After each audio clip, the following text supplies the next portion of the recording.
Thank you.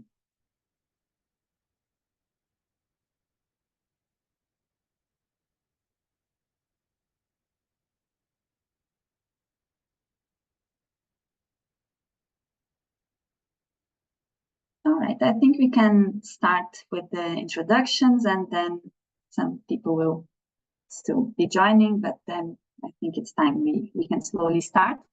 So hello everyone and welcome. It's great to see you here. For those who already joined last week's workshop, it's great to see you again. This is the second session of our two-part online webinar series focused on startup villages. It's part of the FoodCoP project, and we're really happy to continue this conversation and share some strategies and insights to support innovation and sustainable growth in rural areas. So let's dive into today's topic. So today we'll be talking about unlocking European funding, so strategic opportunities for startup villages. The goal of this session is to explore how rural communities and startup villages and the initiatives within them can access EU funding and build more sustainable and resilient ecosystems. So I'm Elisa von Fritsch. I'm a program manager at Climate Kick, and I'm here pretty much more just to welcome you, and my colleague Alberto Minguela will be working with you in this workshop.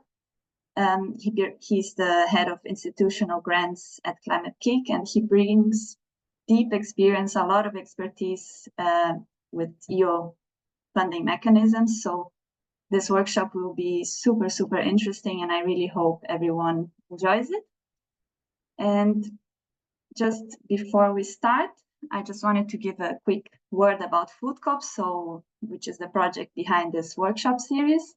So FoodCoP is a project funded by the European Union. It's a Horizon Europe project that connects startup villages and other relevant stakeholders to develop and test sustainable food system innovations using circular bioeconomy strategies. So the aim is to make rural food systems more resilient, more sustainable, and resource efficient. So the approach of this project is very participatory. So startup villages are at the center of this project, and they are supported through training and peer exchange and hands-on experimentation. So this workshop is already part of this peer exchange and training side of this project.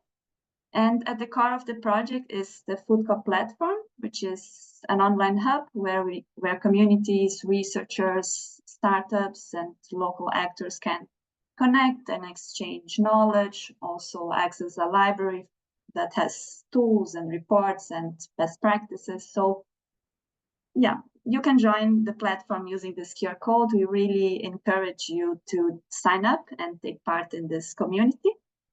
And now I will stop sharing my screen and launch a quick poll so we get an idea of what are your expectations with this project, with this workshop. So I'll give a few minutes for you to answer this poll.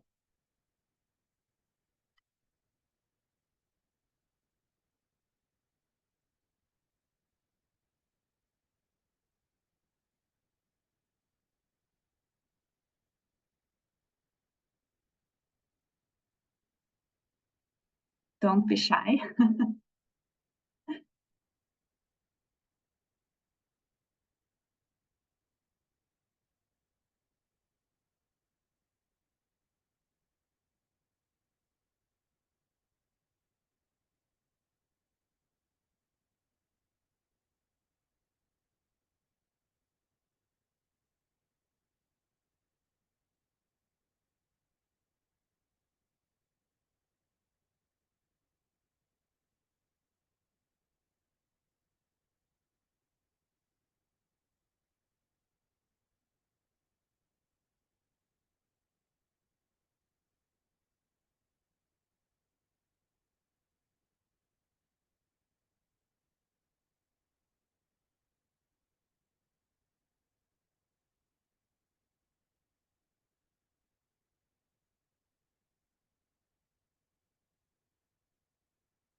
And so I'll give now the floor to Alberto. Alberto, let me know if you want me to close the poll. I can leave it here still a little bit, but yes, the floor is yours. Thank you. Thank you, Elisa, and welcome everyone to this session today. Yeah, I'm very excited to be here today with some of you, which I've known already through the FoodCoP projects and other activities we do. And that's going to be one of my messages I want to, I want you to get out of this session. And I can see as well some other questions are popping into the poll because it's good to understand European funding or EU funding is very big. As you'll see some of my the slides I'll be sharing. And so it's not easy. I can speak for hours on European funding. Horizon Europe, for instance, is just a 95 billion program where almost everyone can access to it. And there's also other programs, and it will depend as well on your knowledge. And so that's why this poll understanding what can be, not just expectations, but the level of the knowledge is not the same information I can share. I'm closing the poll now. Okay, Elisa and everyone, and I'll see. I can see there is a mix of in the audience about related to the level of knowledge and familiarity, because sometimes it's more about how familiar are you with it, and so you can see as well some of the details. I'll ask you, Elisa, to just to close the poll, or who do I end it? This is the one. Yeah. Okay. So yeah, as well in terms of the expectations, yeah, you may expect from today some insights. Some I will be also providing some general knowledge, quite broad. I'll go from the broadest information and then going narrowing down, always with a mindset or a put on startup villages. This is what the main um, uh, the main beneficiary of FoodCoP and our platform, where we aim to connect, collaborate, and share insights among those startup villages, which is also combined with the Startup Village Forum, which the Joint Research Center coordinates. So yes, now I will start sharing my screen. I want also to say, attending to the expectations, that this will be also somehow interactive. It's not just going to be me exclusively having a slide deck with information, going through it and explaining you all the programs in the detail. There's a plethora of resources available to go and dive into each of the programs. So that's not the aim. Of course, I'm gonna go through the most relevant to startup villages and related organizations. And also I'm gonna bring some let's call it hidden gems that I'll be finding. I found throughout my career and also through networks I've done. So yeah, let's go and unlock some of this European funding for startup villages. As I was saying, I will look at the navigating European funding. It's there are big programs, big areas, different areas, and it can be actually quite overwhelming and daunting to tackle and go for European funding. I will also touch on some tips for identifying opportunities. I think for me, this is the key on understanding exactly what can be right for you and where to find it. because there are many from events, online information, in-person events, online events, and plethora of information available to you. And yeah, identifying what's right for you, what works for you and for your ecosystem, I think is critical. And I'll bring you a couple of resources that I personally use. Lastly, this is the message I want you to go home and stick, is build your network. European funding, most of it, if not all, aims to be collaborative. There are some elements, of course, like more investment that may be for an organization or a company. There are some smaller ticket price funding that can be for a single beneficiary. But most of the times, it requires that you have a network, that you can reach out, you can talk, and you can understand what's cooking and what's also what can you do together. There is also, it's very important to be connected to the wider network that the European Commission has put to you. So just starting with the aspects of navigating European funding. I will touch on some of the funding instruments I believe are most aligned to startup villages, but not exclusive. We have more on than those that I will touch on. I will touch, for instance, on Horizon Europe. I will be doing a bigger dive. I believe this is the one that provides more avenue for experimentation. It's more accessible. Everyone can participate, regardless it's an organization, it's a municipality, it is a SME or a large corporation. Even individuals can participate in Horizon Europe program. And it's not exclusive to the member states of the European Union. It's also open to a wide array of countries, which are called associated countries. Those are countries that sign up to the program. And this can vary from, well, the United Kingdom, that we know the case when, exit from the European Union and then associated back to the program. But we also have some other nations, for instance, New Zealand is associated, but also countries in Asia.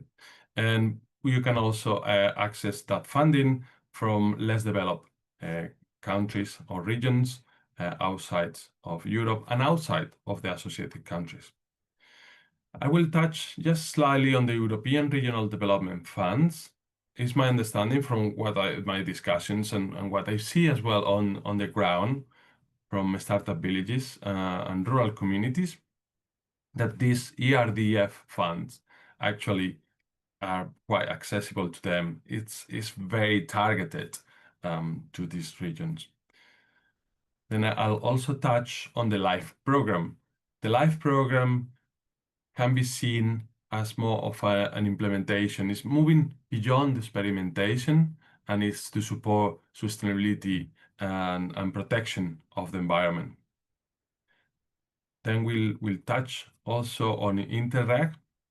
Interreg is a program which is the umbrella program for, I think the last count, it was over 30, over 40 in distinct programs. And these are very interesting for when you want to collaborate with other regions that are neighboring. If you remember that what I mentioned at the start on building your network, being collaborative, these are collaborative but with your neighbors, with your neighboring regions, or there are different Interreg programs touching on different areas like Mediterranean, but also on the Balkans, on the Atlantic regions. And I want also to touch on the Smart Villages initiative, which possibly brings together an element which for rural communities has been quite helpful. And I myself, I live in the north of Spain, and I see several areas that has benefited for the Smart Villages initiative, in which providing a connection. Right now, you can see today, we are online, we are providing, we are building our network, we are talking to each other, and that's is only supported if you have a certain bandwidth or connectivity. I want to say to everyone that please raise your hand or open your mic to comment and discuss. Elisa, if I miss anyone that wants to comment or discuss, please do, because I can also dive a bit deeper in a specific question. I must say I don't know it all, and that will be very difficult, but also it will be unfair to you. I'm very experienced on Horizon Europe, and I have knowledge on live program and Interreg with some understanding of ERDF and the different other programs that are around. Very knowledgeable as well on how to build your network and search for opportunities. And also I'm proud myself of finding ideas, how to merge ideas and how to find things. So please stop us at any time and let's have a conversation. I think we are a good number to have such type of interaction today. I want to start with how the funding within the European Union is also organized. I can say, I mean, the slide, the image is not for going to the detail there, but that's just these bubbles represent the different funding that is split or allocated to different priorities from the European Union. This is what's called the multi-annual financial framework, so the MFF, and this is agreed every period, so it has some periods. So right now, it's starting the discussions. They've been for a couple of years. You possibly heard about discussions on the next MFF. You've surely heard about the word competitiveness and the Draghi report. And this is what, it gets the preparations for such multi-annual financial framework, which even it looks like it's gonna be fixed. There's some room for changes and modifications to accommodate the realities that we see. A 7-year period is very long period. However, this also gives some stability and continuity, so the member states, the citizens, the stakeholders, and ecosystems can know and can plan ahead. We saw, for instance, and this is highlighted here, the Next Generation EU and the Recovery and Resilience Facilities. This was a reaction from the European Union at the time of COVID to take the opportunity to make changes to this multi-annual financial framework and provide support where it was most needed at the time. I want to point you, don't read because possibly it's quite small, but the blue bubble to the bottom, the dark blue, is where Horizon Europe sits, which is quite a large one, but not as large compared to the European Social Fund, the light blue, which is the cohesion, resilience, and values, which you all can also find the European Regional Development Funds. That's very important to find that balance between less developed and most developed regions, and also is where the Recovery and Resilience Facility is sat. We can also see the European Agriculture Guarantee Fund, but also the CAP is a large element. So agriculture is very important. And when we talk about startup villages, we talk about areas which have a rural nature. And so it's an area as well that in the latest developments in the European Commission is what is called the right to stay. So where the European Commission wants that everyone has the right to stay in their places. It's not related to migration. It's more about the concept of not having to move to cities. We know cities have been the place of choice for businesses, for entrepreneurs, for innovation to happen. What clear drive from the European Commission is also to foster such innovation, such entrepreneurship, and bring competitiveness to these rural areas. We saw I think it was 2 years ago, tractors going to Brussels, and therefore this is very important as well, because it's a very big important part of the economy. And I want to touch on, so I drop a link here, and I'm gonna offer to you just a second as a glimpse of that link, which is a guide to EU funding. As I said, I don't know it all, and I learn through the way of also reviewing certain documents, and this is something I will also be sharing with you after the presentations, and we will be uploading this to the platform alongside some links I will be sharing. And this is a guide, and as you can see, it's 180 pages. I just want to point you to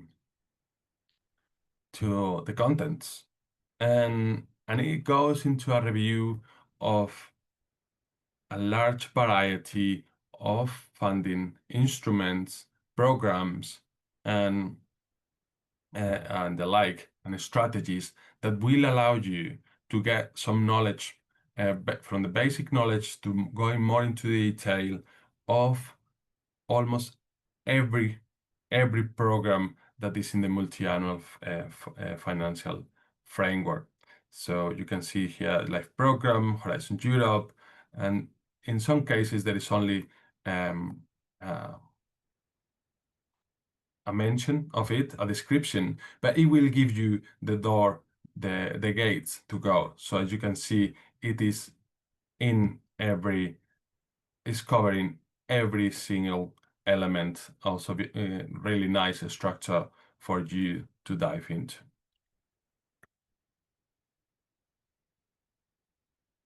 So I want to move from as I was saying, I'm gonna go from the top, from the broader information, going more into the details. And as we promised, we're gonna do a bit of a dive into Horizon Europe. Horizon Europe, commonly known the framework program. This is the ninth edition. Before it was called the FP framework program. It was 1, 2, 3, 4, 5, 6, 7, so FP7. Then it was called Horizon 2020. The framework program 8 ended in 2020. At the time was starting Horizon Europe. Also we had COVID, and also we had the exit of the United Kingdom. Was quite interesting point in time. However, now Horizon Europe has become quite a beacon of the research and innovation for Europe and beyond Europe. As I was saying, it's not just in the continent, but also in some, as I said, New Zealand and countries in Asia and other countries associated across the globe. I want to point out that this is the most accessible funding that you could for collaborative projects. Most of the times, the funding rate is 100%, in which all the costs will be covered for municipalities, for non-profit organizations, for any type of call. And then for some type of calls in which they are high TRL, technology readiness level, so where some organizations can test, pilot, demonstrate some of their solutions, then there is a less funding rate, because the aim there is to de-risk the investment on innovation rather than just subsidize it. and helping and pushing for some ideation, not just on the impact that it can do in the society, but also in the impact in the economy. Is asking you to think, what can you do with the project results beyond the project? For startup villages, I would like to point out that possibly cluster 6, which is food, bioeconomy, natural resources, can be the most interesting one. However, you will find almost every area, every sector covered in the Horizon Europe, in the framework program. It goes from health to climate, digitalization, industry, civil security, and also we'll touch on the European missions, which are quite an interesting format that was brought in into this framework program 9, where a set of topics or a budget is allocated for a specific objective. For instance, we have soil health, in where the objective is to improve the soil. And this, I think, is quite relevant for startup villages, and particularly rural communities, where we can see that our soil is being degraded and we have some challenges that we need to solve if we really want to maintain that that primary sector economy. We also have missions on climate adaptation and cities, but I'll touch on a moment on the different EU missions. So I want to, for you as a startup villages, to stick 3 items of focus areas for you: food systems and agriculture within Horizon Europe, biodiversity and ecosystem services. Ecosystem services meaning what can you do with, when you manage your forests in a more more innovative way, in which you can make an economy out of those ecosystems. On, for instance, carbon markets, where we've seen farmers selling, keeping their soil protected with certain agricultural practices, quite innovative, but at the same time earning a salary off the back of protecting their soil while they keep doing their business activity of farming. They also can, through the carbon markets, they also can make some extra funds, extra money to selling those carbon credits, because they are protecting an environment there. And also the climate adaptation is very important, and in the European mission, which I'll touch in a moment, is the key for that area. Before I dive into more details, I want to show you, this is the structure of this framework program.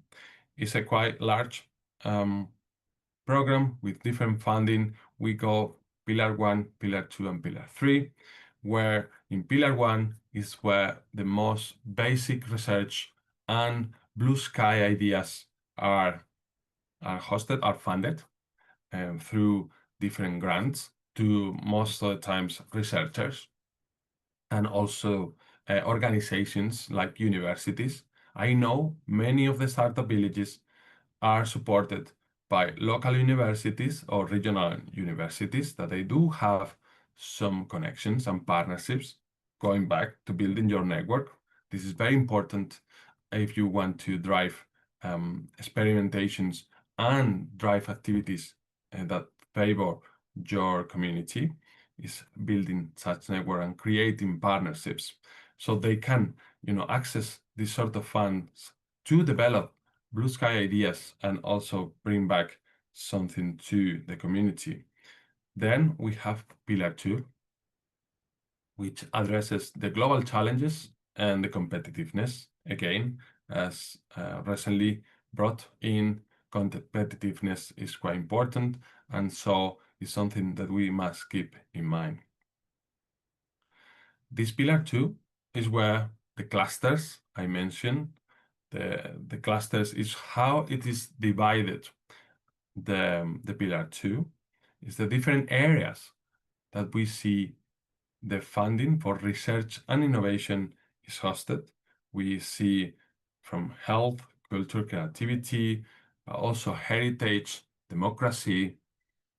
Also, we see the civil security, digital, industry space, and as I was saying, cluster 6, food, bioeconomy, natural resources, agriculture, and environment is possibly the most interesting for startup villages and rural communities. However, it will depend as well on your own idiosyncrasies, your own characteristics of the region that you are placed and your neighboring municipalities, where you can find also other areas. Possibly you know, energy is very important to you. There is some facilities that produce energy, or maybe there is some renewable energy farms that are around, and therefore you can find as well funding for that matter and to improve and innovate in that area. Then we have Pillar 3. Pillar 3, as its name, Innovative Europe, aims to push a bit farther. So where we jump from Pillar 1, which is the science, is the basic research, is what the basis of the innovation comes. Then you can move into Pillar 2, where you actually start to work more collaboratively and developing solutions that are broader, with broader impact, and start to be more tangible, more precise, and more defined. And then you keep moving on to, for instance, Pillar 3, where you have innovation ecosystems, innovation council, and also the innovation fund, where you can find that last boost of funding for investments or solutions that are more targeted, that possibly have evolved from just an idea to a collaboration, an experiment, and now it's aiming for the last step of the way of that innovation. As a horizontal area is the widening, so it's called the wide era, widening participation and strengthening the European research area. This is where also can be very interesting when you have this network of universities, ecosystems, and you want to foster those practices. You can find within Widera, you can find funding to actually work alongside other regions that may not be your neighbors, but may have gone through a process that you will benefit for the learnings. That's one important part of Widera that can be very interesting. So I don't see questions in the chat, so I'll keep progressing, and I think we are at a good pace today. I want to touch on the 5 European missions. I will leave in the links here. I want to mention as well, Climate Kick is very present in the mission for adaptation to climate change. The Klima mission is also very present in the climate neutral and smart cities, where in both of them we manage a large projects which are called the platforms for cities and regions. And this can be quite of interest for particularly on adaptation to climate change, for accessing funds. However, I must not disregard the city's mission, possibly not so much for accessing the funds, but taking the learnings on how it can be possible, taking the examples from giants. There's a nice side, you know, walking on the shoulders of a giant for you to take steps at your own pace. And I will suggest, to look at the cities, regardless, it feels contradictory, right? I'm a village. What can I do? You know, a city will have much more resources than I do. But possibly it's not about the resources, also about the practices, about, you know, what events to attend and what learnings to take. I also mentioned the soil, health, and food. This should be quite important. But also we have the ocean mission, which for villages that are very close to the sea or to lakes or rivers, it can be also very important because that will be the basis of your economy and your ecosystem. I want to touch base, don't go into the detail. I want to bring that here on the European partnerships. This is also part of Horizon Europe. However, in this is more the focus, detail, bits of funding that are very particular. I won't go into detail because there is a myriad of them. As I said, as I marked, there are 60 European partnerships at the moment.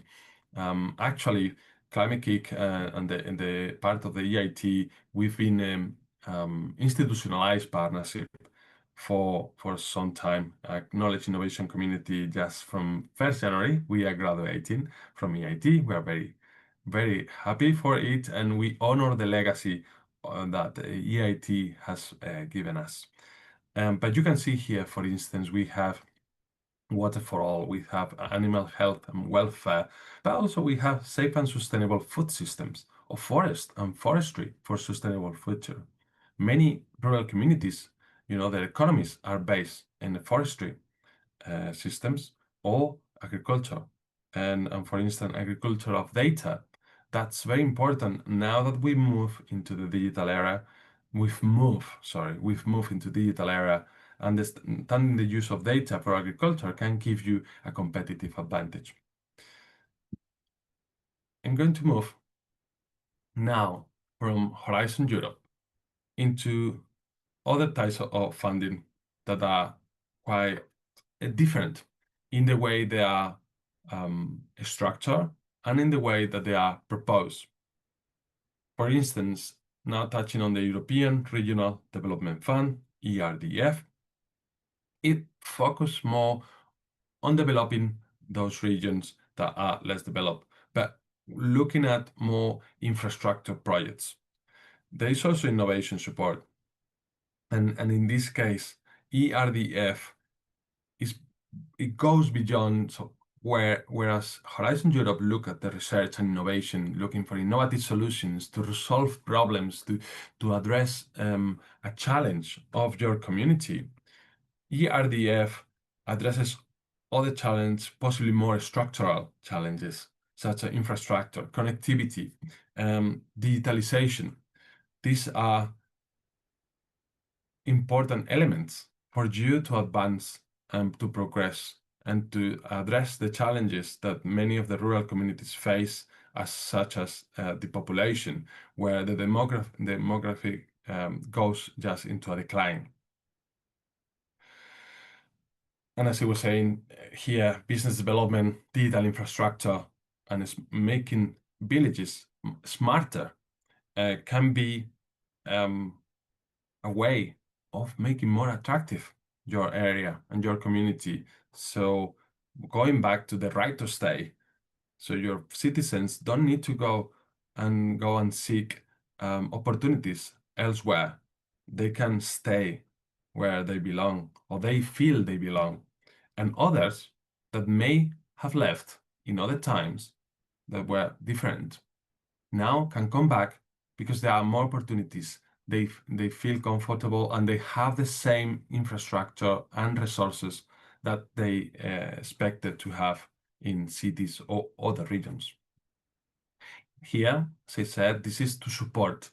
In some cases, the funding rate is below 50% for developed regions because it aims to bring a balance across the union where the less developed regions can receive up to 85%, which when you want to build, I don't know, a new facility, a co-working space, or a solution that will improve the traffic or else in your village is actually a big help because you are not experimenting. You are providing a service, you are providing infrastructure that is necessary, is needed. And just bringing 15% of that funding can be a big help.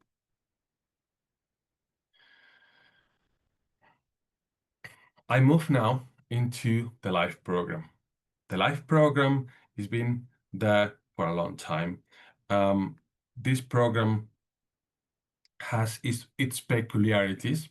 It actually have different angles. It has grown over the time. So for some time, it was very focused on sustainability and environmental protection.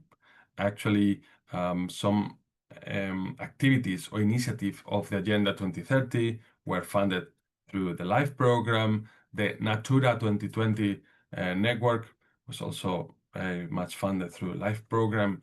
But we see more and more that there are bigger projects like the strategic projects that are bringing innovation in a different format as to Horizon Europe.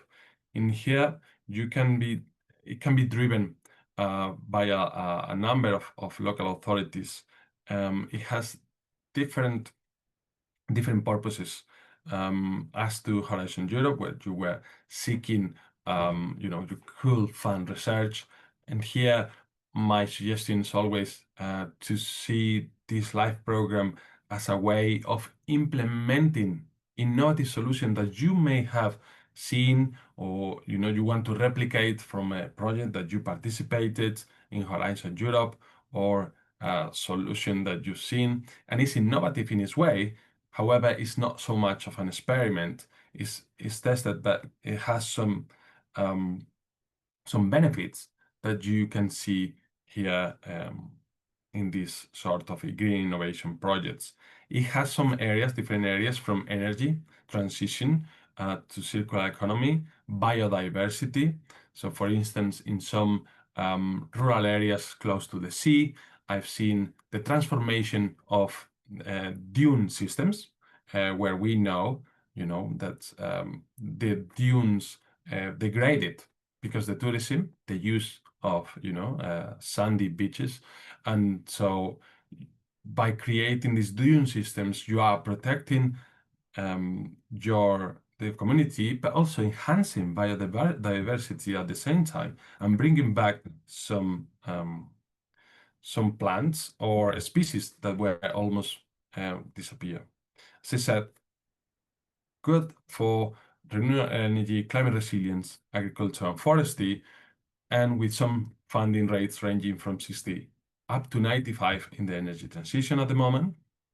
And also, this can be, the LIFE program can also support development of local plans, maybe related to Green Deal or Agenda 2030. I'll touch on Interreg. Interreg, it's quite a brand in itself, that within that brand or interregional collaborations, cooperation, we see a large number of different programs which are managed by different entities.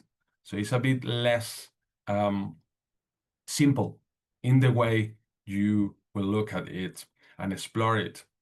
Whereas Horizon Europe or LIFE program have some sort of standard rules that apply to almost everyone, or almost every call or every funding. The requirements are almost the same. It has some exceptions and details. Interreg will have specific programs for specific regions or challenges. So we can see funding programs that are focused on the Mediterranean area, others that is Atlantic regions, others that's transcontinental regions, or in the Pyrenees, even the Balkans. You see these differences, and then you need to be very mindful of which ones are those that benefit you the most first. However, you can also look for participating in other programs that are not related to your region and neighbors. But this Interreg program also funds innovation, and also cross-border collaboration is where this program is intended for, in where different regions from different member states or different local authorities from different member states collaborate with their partners like universities to test and move forward with the similarities and the differences that we see across our regions, and it aims to foster ecosystem development of the stakeholders. Must say the funding rates here can be up to 80, but normally it's 70%, in where you will have to see this as an investment that benefits you. I want to just end the section on the European, so navigating the European funding, which, by the way, I focus as much as possible on startup villages for the purpose of this webinar. Is the Smart Villages Initiative. This is not a direct funding program; it's a policy. However, this policy aims to support villages, rural communities, to enhance the digitalization, the digital transformation, and align this your projects with other smart villages and their strategies. So it do have suggestions or ways or explanations in which you can also make the most of the different funding streams and national schemes, because also we are talking European now, and the nations, each nation and regions will have some other funding schemes that you can pair up and to create. For instance, in the Smart Villages Initiative is fostering digital services, smart energy solutions, and the connectivity of our rural communities. And this concept is what I want also you to get or take from European funding. It is not one option. This is what my option works for me. I believe, and I've discussed this with many of you that we've met before, but with other local authorities and officers.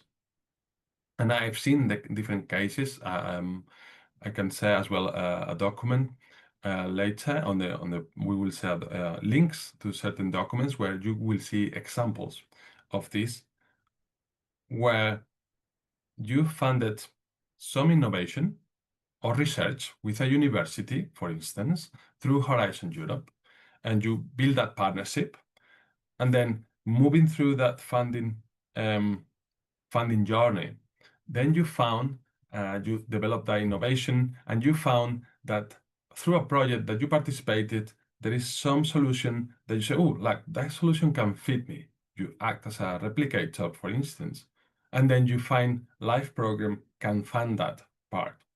And for instance, we talk about the European Regional Development Funds. So you can also fund some other activity which is related. It brings together a nice initiative as a whole, rather than it's a one-off funding that allows me to get this building or to test this solution. No, I test the solution because I want to create an economy based on that, and then I can also support my local community because I get this other funding.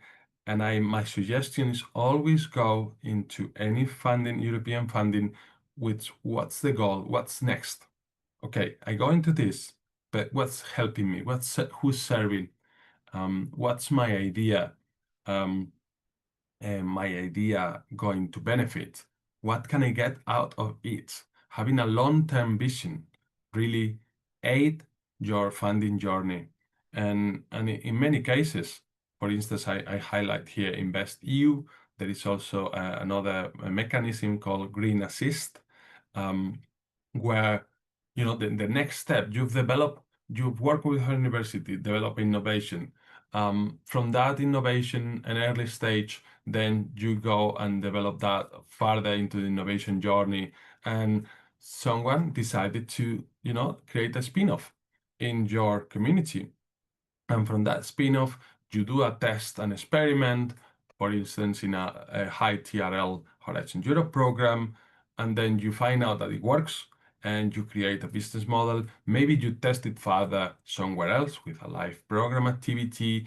By the way, you created as well a strategy or an agenda through another program, and also build infrastructure through Digital Europe or connected European facilities, or through ERDF funds that will support that innovator to build a business, build an economy that will foster jobs in your area, will attract other investment, and then even if that evolves and create possibly a kind of sustainable factory and a green economy for forest economy, it can even reach the stages of raising investment from European funding, which will in turn as well attract other organizations to come and settle on your community.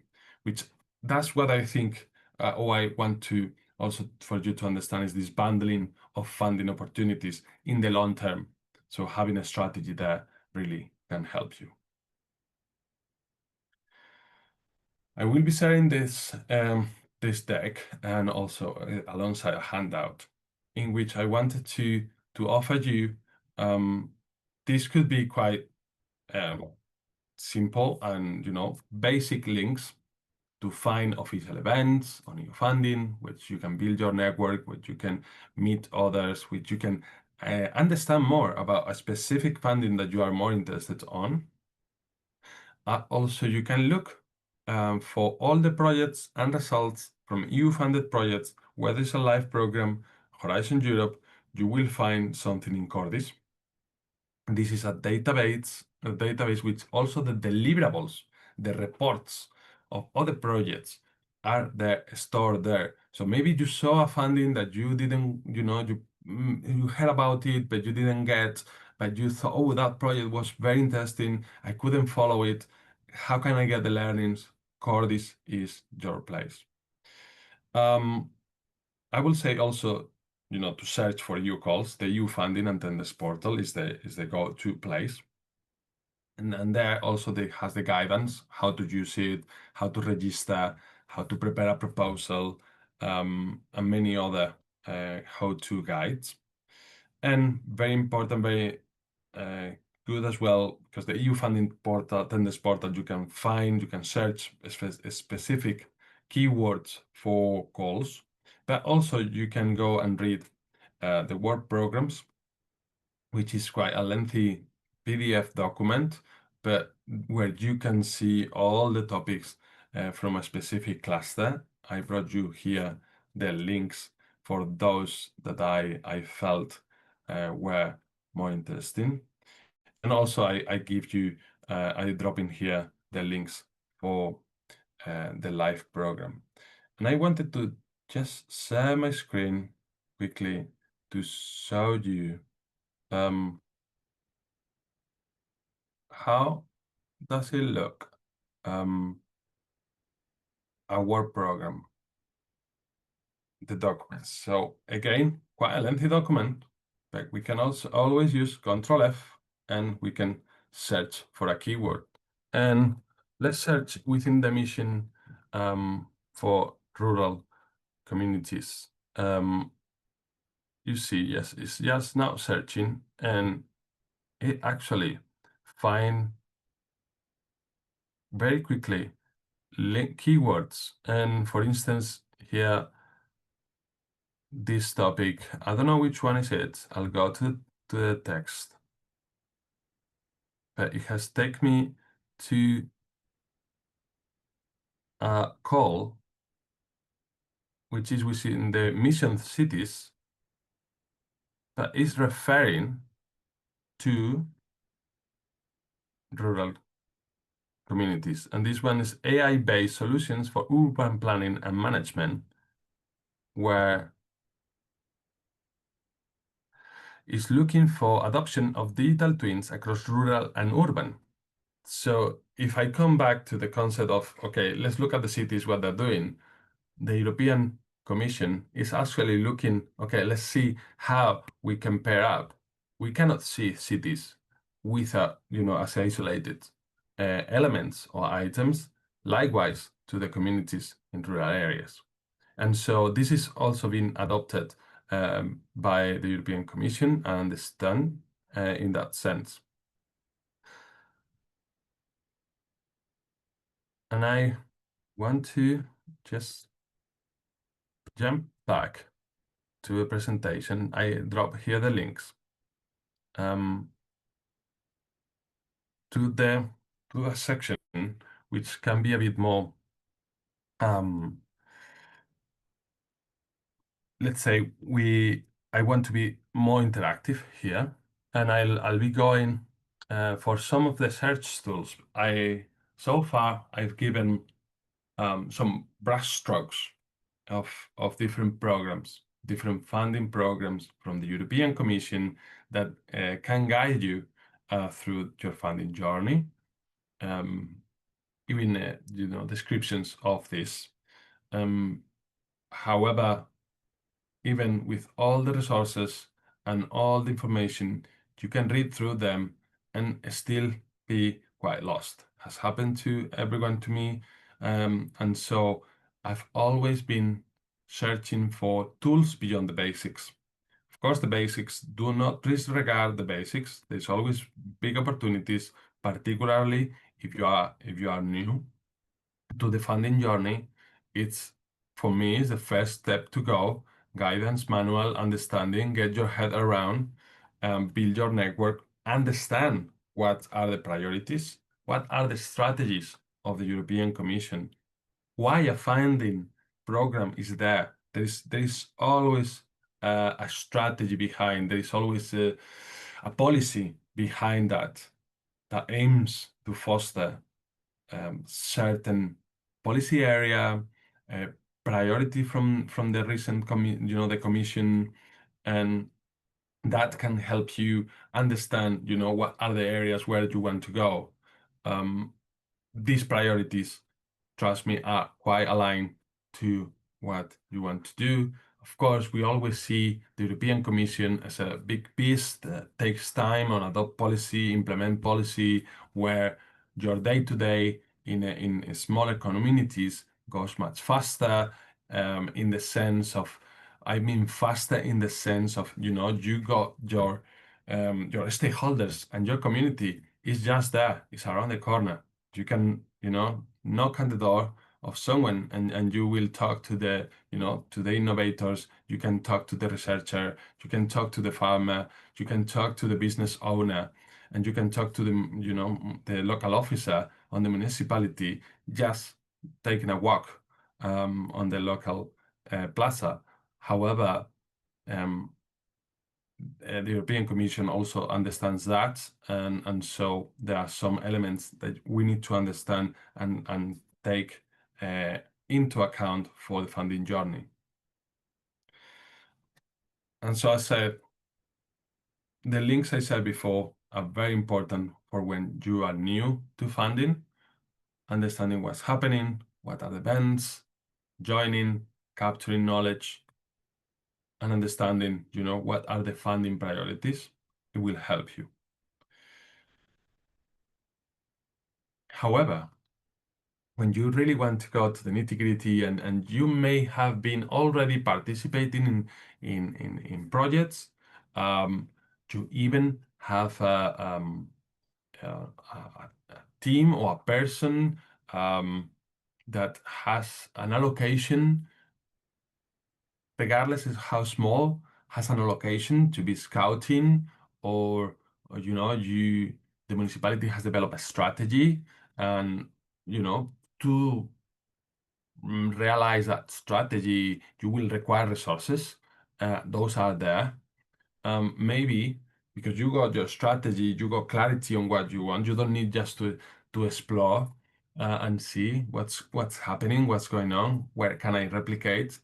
You really have some other items, or maybe even if you are new and you have very clear what I need funding for and where do I want to go, I will also suggest some of these tools, which I will be accessing and going through them live. And at any point, I repeat again, please stop me and we can go into detail. So I want to touch on Horizon Europe NCP portal. First, explaining what a national contact point is. National contact point, it's person, usually there is a team, where member states and associated countries, of the Horizon Europe Framework Program have established as the individuals that will be very close to you and do have the mandate. I mean, they have the time allocated to support you in accessing Horizon Europe funding. Other programs and certain member states also have national contact points for different programs. However, the most common one is Horizon Europe, where you will see national contact points for specific clusters. Not every member state is organizing itself in the same way, but they will be even organizing local events in your local language. And also their day-to-day activities is understanding their stakeholders, understanding the ecosystem, making sure the needs of the national ecosystem is the needs are attended and addressed. I must say, one of their priorities or the raison d'être from a national contact point is actually recover the investment from a member state or associated country, recover the investment that they input into Horizon Europe. We need to remember that the European Commission, the funds, is a contribution from every member state associated country. So many, most, not all the national contact points, what they want is that you succeed in to recover and to give a reason for the investment in this research and innovation program. So they are there to meet your needs, okay? And so they can serve you. You can reach out to them. Different, of course, there will be different levels of engagements, and each national contact point and organization will have their ways of engagement. Definitely, this is possibly the first thing you need to understand. Who are those national contact points, but also how they want to be contacted and how to engage them. So in this portal, I wanted to show you the portal because this is the broadest version of any national contact point portal. It covers across the program, clusters, member states, and associated countries.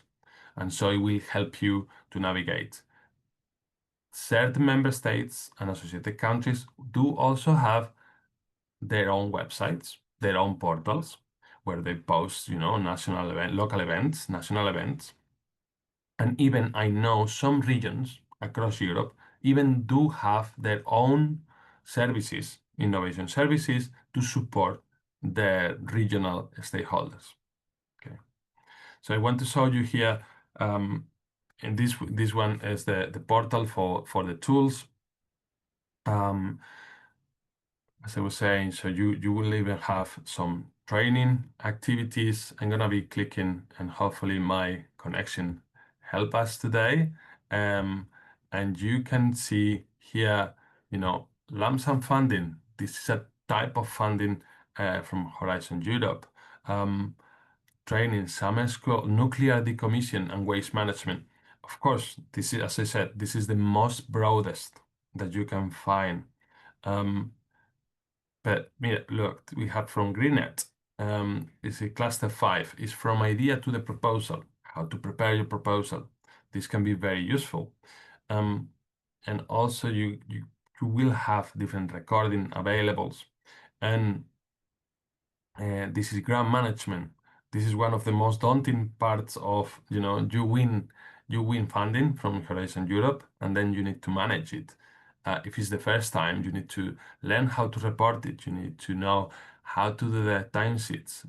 So this is sort of, I will say, a very good place where you have all the type of trainings and is searchable.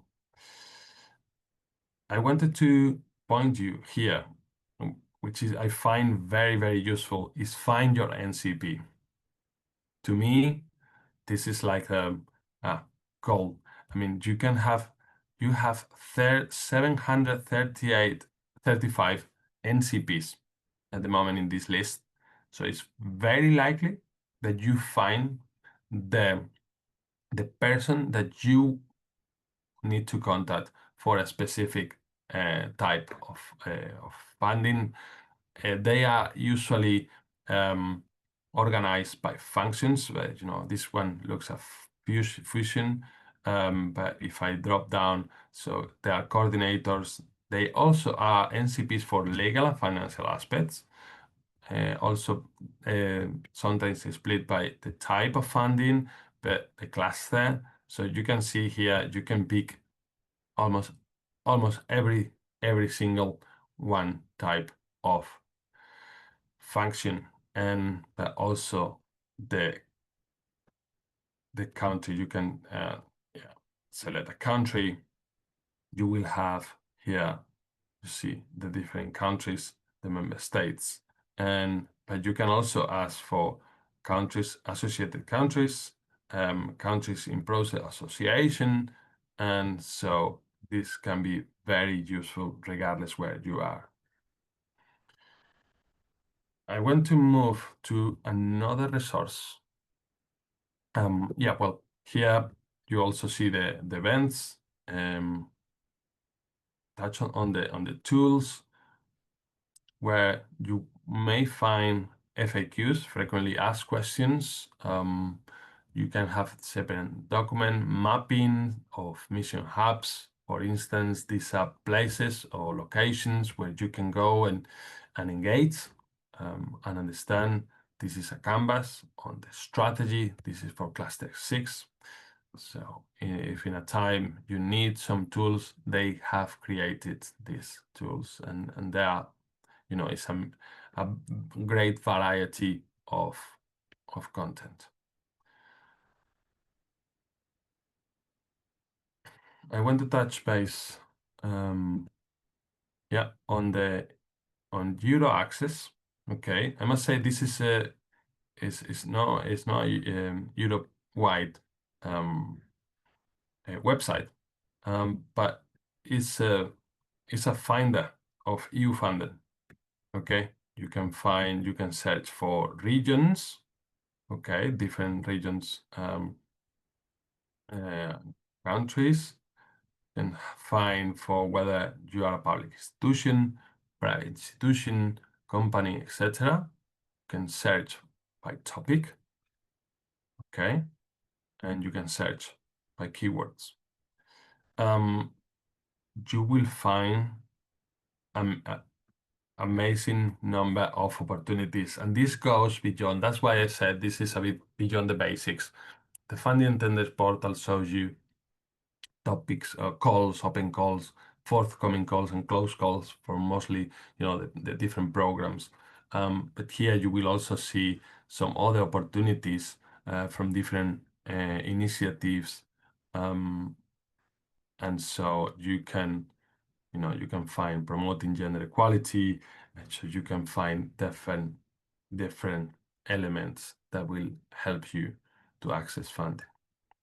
Similarly, there are other similar search engines, and you can see, this one, EU Research, is also another one that will then link you up directly. For example, I was searching for, assessing modeling socioeconomic impacts of nature restoration may be of interest. And then if you can access, and it takes you to the funding and then this portal that I was mentioning earlier. If it loads, where it also brings you the information from the different topic. And now that I'm here, I wanted to come here just to show you, this is the EU funding tenders portal, which you must register, or you can access without registering, of course. But if you want to access the funds, you will have to eventually register. And so it's always a good advice to register, where I was saying you got the guidance manuals, very accessible. You will have events as well, projects and results that links to Cordis. Also, you will have tendering opportunities, which is slightly different funding, but you will find call for proposals, finding organizations, and updates. Okay. Which, the homepage will look something like this, so you can go directly. I must say, this portal has improved massively in the past years. And so I think, it deserves a session in itself. But I say I gave you the link because there is a very good manual and how-to videos, how to access those.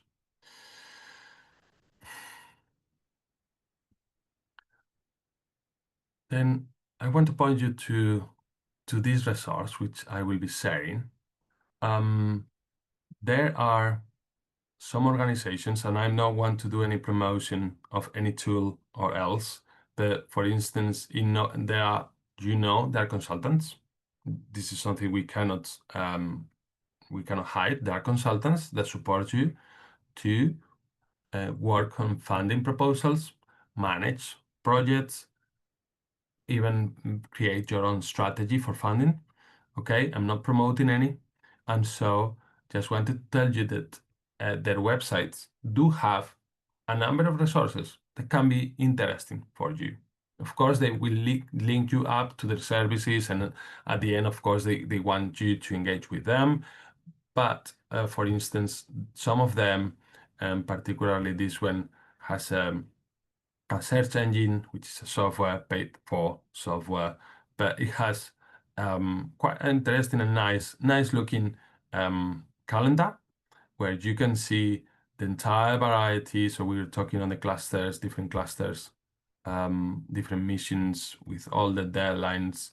And yeah, it will link you up to their software. But at least you got the deadline clearly. So something that you would like to do is to understand what's the cadence of those deadlines, and you need to be prepared for those deadlines. It's likely forming a consortium will, the good practice says that it should be between, I don't know, some people say 12 months before the deadline to start discussions. I will say you can be starting discussions six months to 3 months before the deadline. However, if you see deadline in September, 3 months before the deadline is now, and summer is around the corner. If it's not already, everyone is gone for the summer holidays. So you really want to work your relationships 6 to 12 months before attending those events, going to, building your network, engaging with your local ecosystem of innovation. Okay.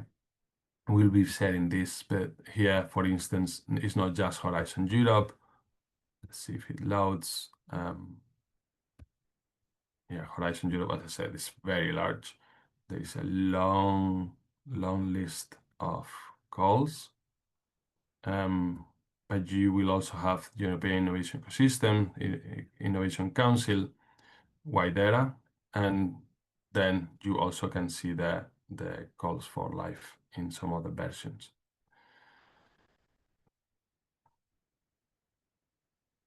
Then I want to, I was saying, go beyond the basics. Be in the know of what's happening.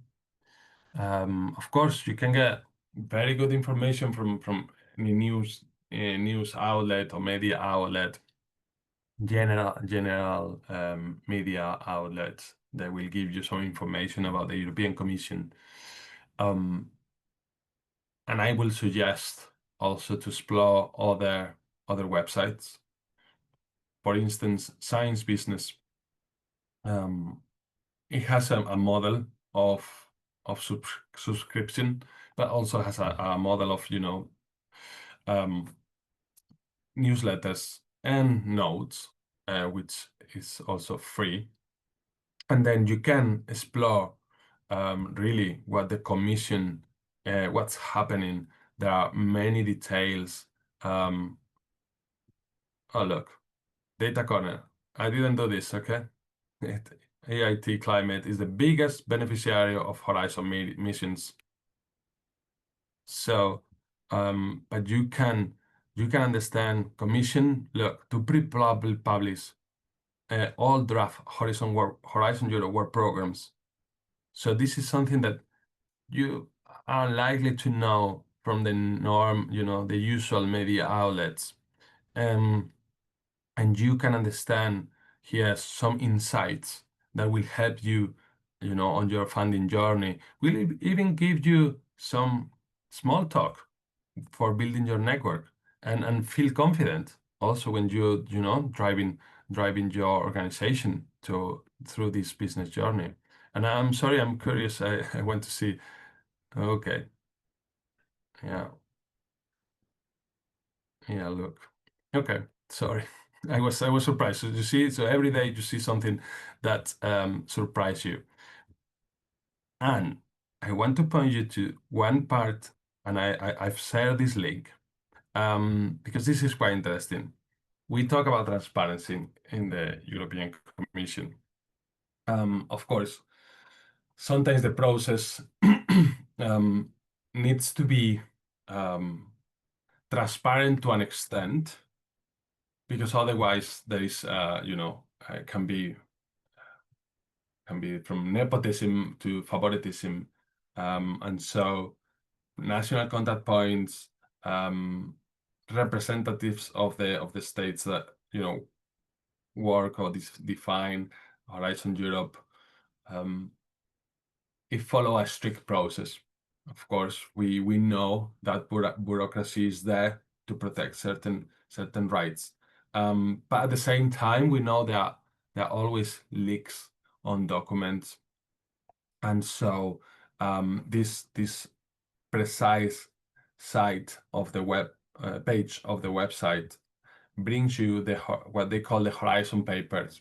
It's kind of a way of saying, some other leaks, and you actually find links to drafts of Horizon Europe programs right now, the 2026-2027, which are not open, are not published, are not official, so they can change. Trust me, I've been exploring this website since very long, and I've seen big changes. But you can also see what the priorities are. Early on, you can start mulling over ideas that you may have. You can start having discussions with organizations, and possibly look, these 2026-2027 work programs, we have a link for almost every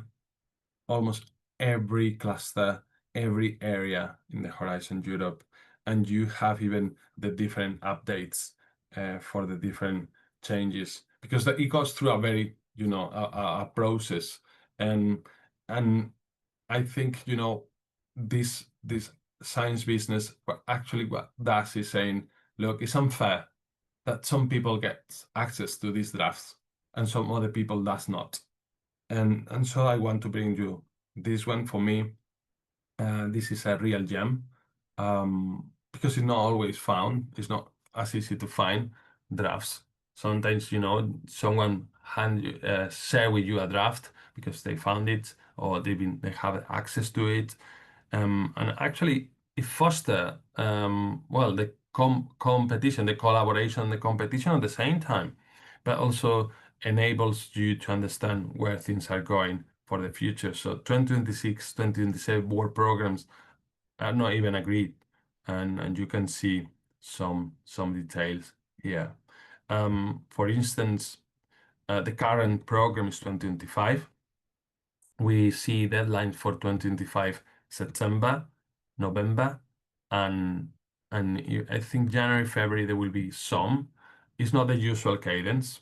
It's an odd year, mainly because we had the commission being formed or being voted last summer, being formed through the autumn, through the fall, and then not actually in place until very late in 2024.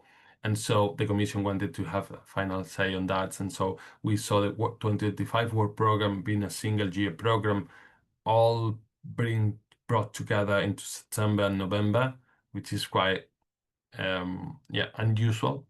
But we will see for 2026, 2027, it's likely to be, and I say likely because you never know, likely to see the usual cadence where you see a bunch of calls, even sometimes separate the clusters on February, March, April. So February, March, April with the bulk on April. So yeah, for nice Easter, for the Easter fun. And then you see later September, October, end of September, which is the fun of the summer. I haven't had a empty summer for many years now. And then you also see January, some calls on January. And I think maybe this year they took down the January because it's, if you actually work, all the deadlines, you don't have any of those typical breaks that everyone has. Okay, so I want to touch maybe the last one. Let me see. And I think I touched on all the tips I wanted to. I think we promised to be, and we aiming to meet the expectations of all of you on not going just to the basics, going a bit more, being interactive. I'm open to further questions before I touch on my last section. Maybe there is Elisa, you can launch that poll if there is any.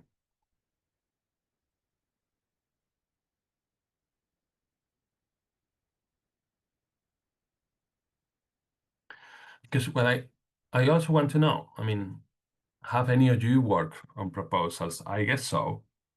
But look, sometimes we haven't. And so maybe I don't know if we want to go into more details on some area. I'm very accessible, I must say. My workload not always allow me, but I think the aim within FoodCoP and our platform is that we can reach each other, either through Elisa or any of our beneficiaries and colleagues of the program. You can reach out and possibly we can, do more community sessions. And I see, there is and on the respondents so far, we have a variety between the, have you work or you been involved, between the yes and the no's. It's very likely that, someone has been involved in one or two in the past. But I can see, for those that you have not been involved, my suggestion is definitely start with the basics. Stand on the shoulders of giants, some other organizations that you or colleagues that may have done it before.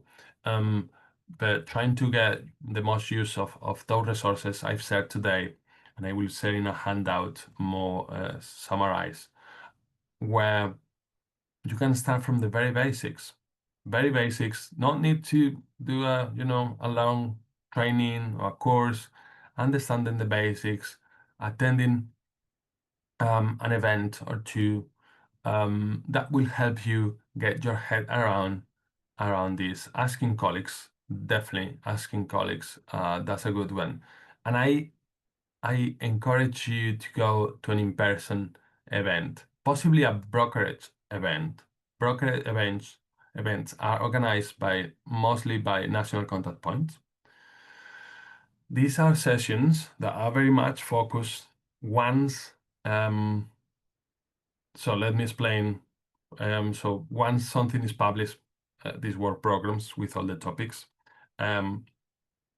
these are published.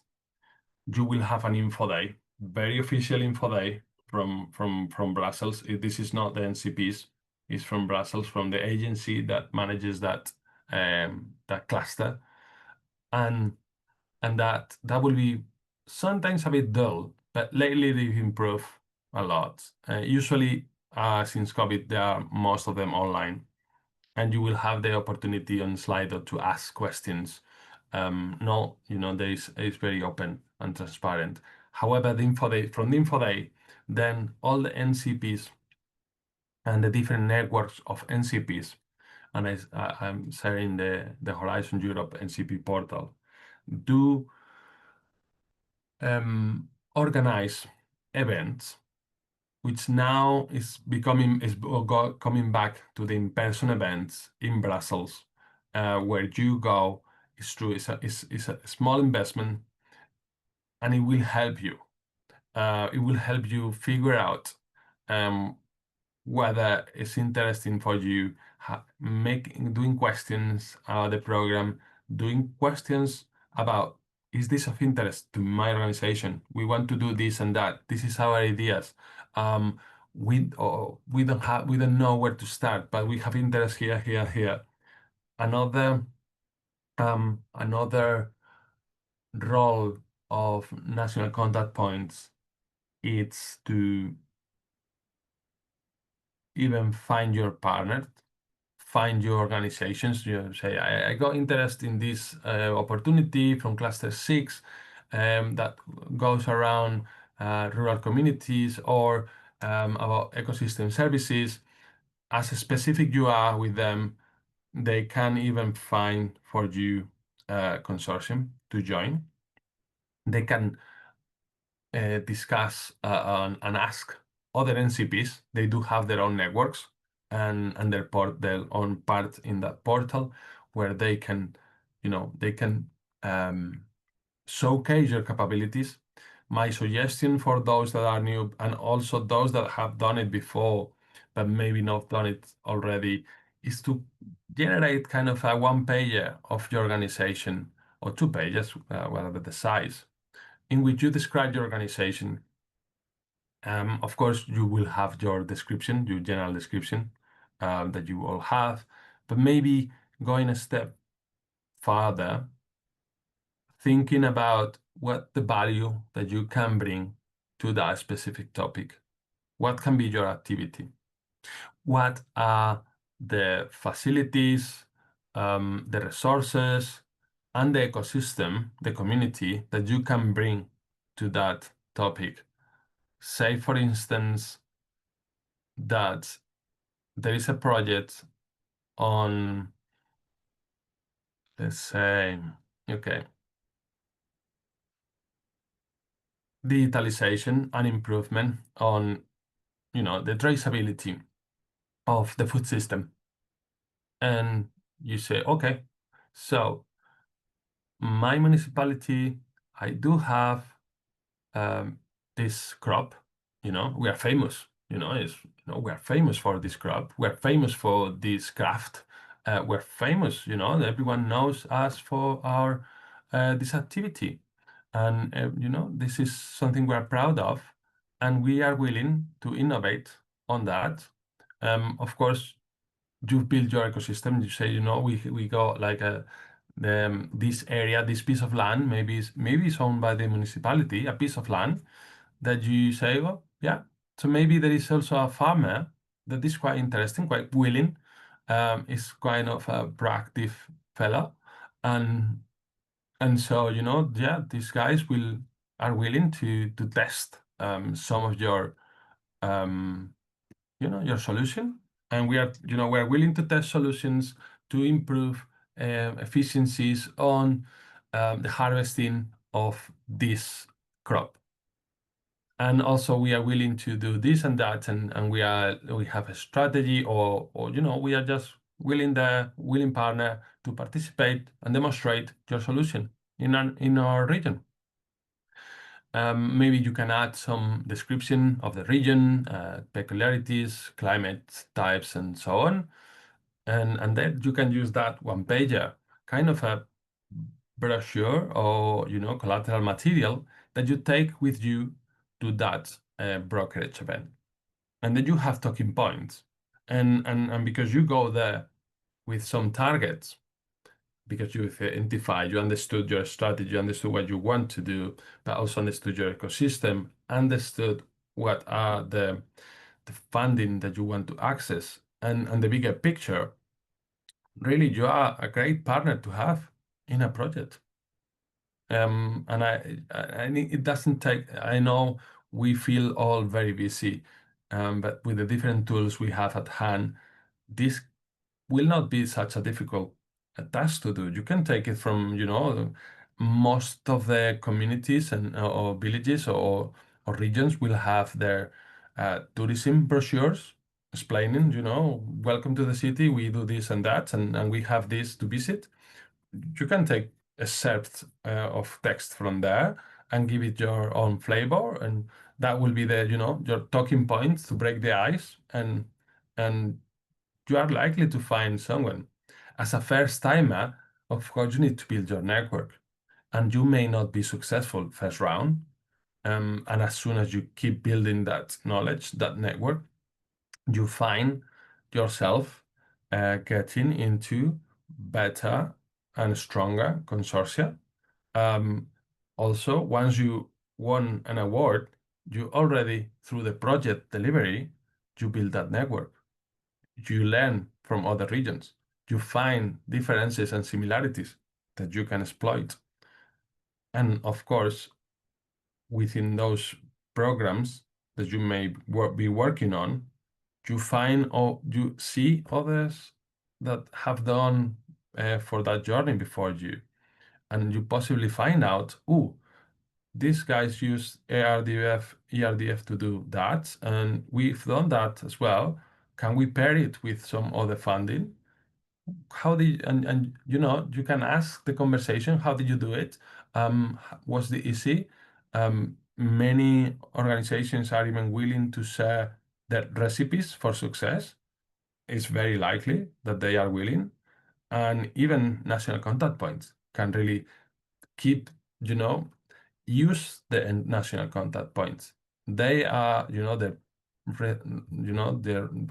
they are there for us to support. Okay, so I think that could be quite a clear feedback I want to give to those that are new. Is participate on those events. In person will be the best, because also we are humans.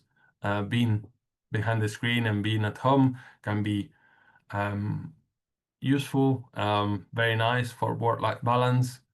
But at the same time, when you are face to face to people, having a coffee, having a break, a moment or a discussion on what you just heard, it's also very beneficial to build your network.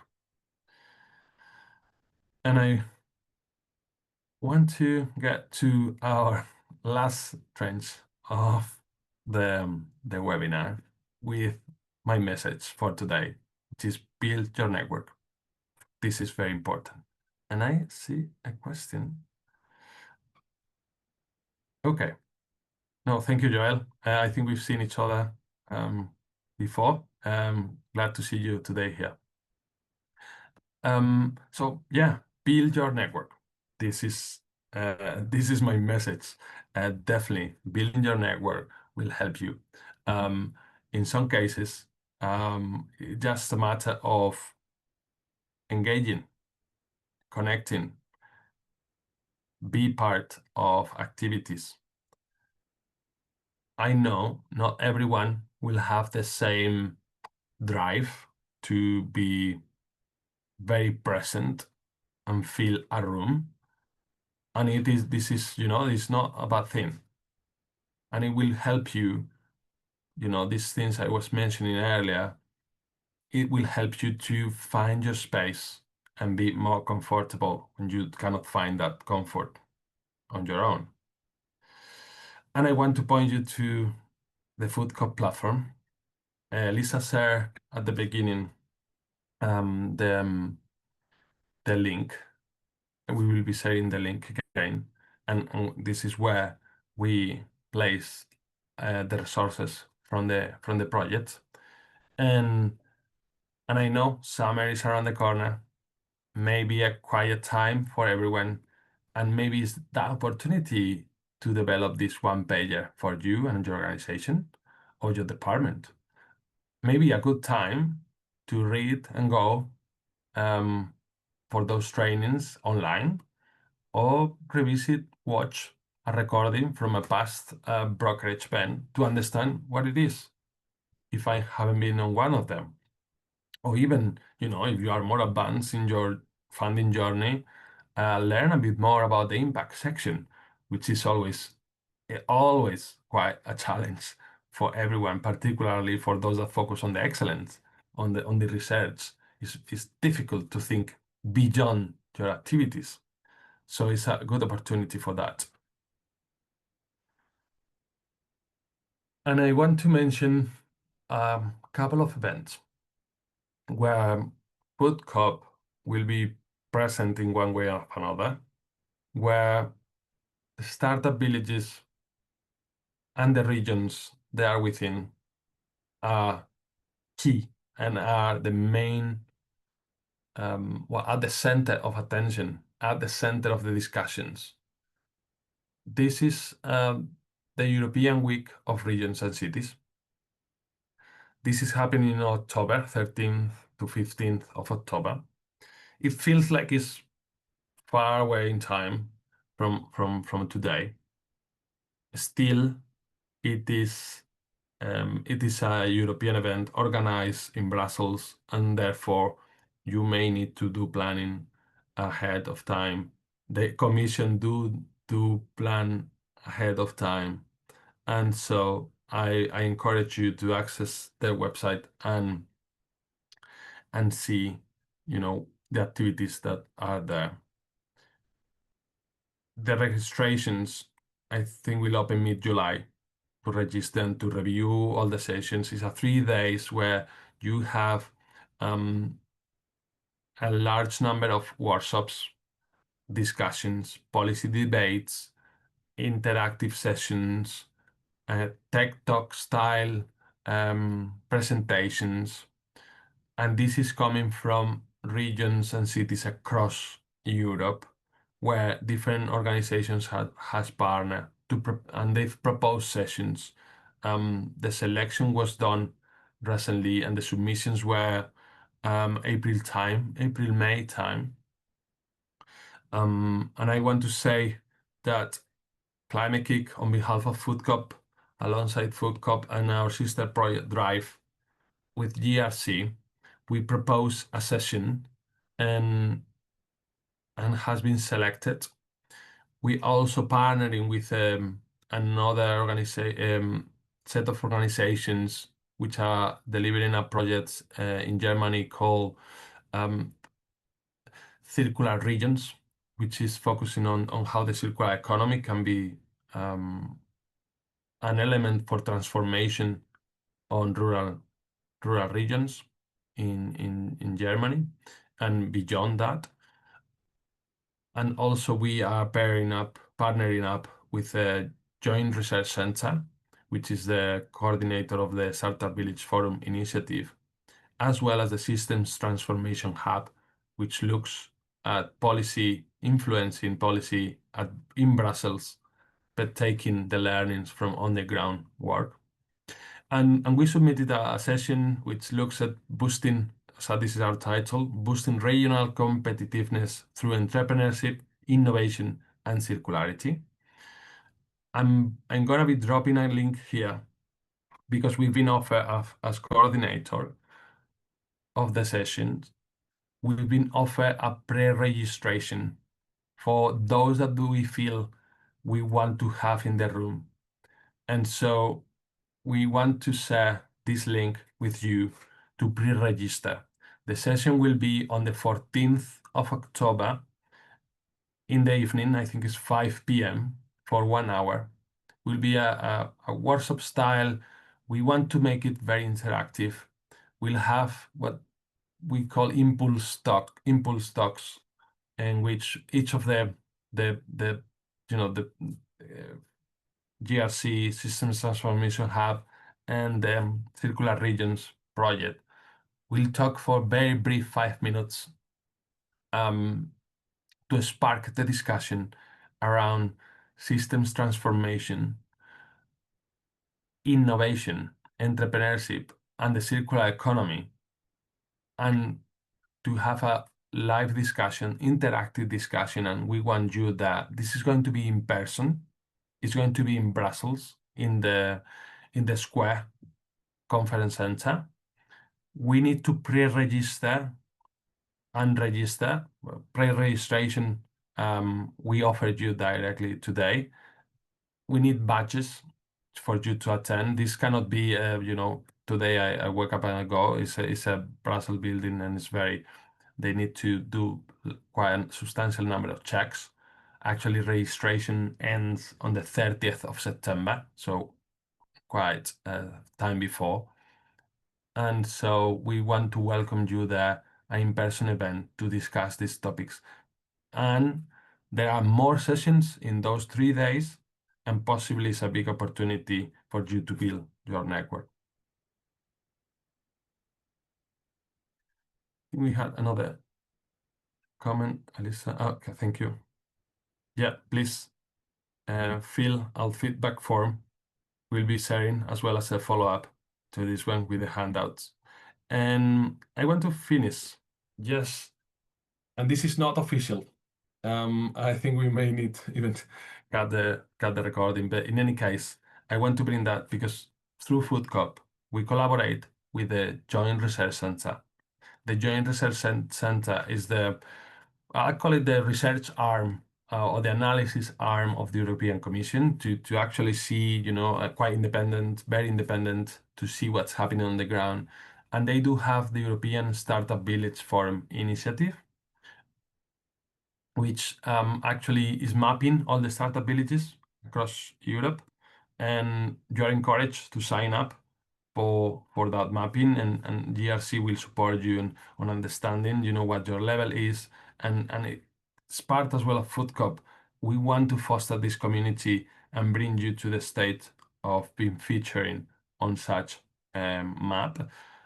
And this will be, the forum will be a 1-day event on the 29th of October, unless they change the date, because it's not official yet. The forum will be a full day of activities, and FoodCoP is going to organize a session at the day and a pre-session as well, in which we want you to attend and be part of it.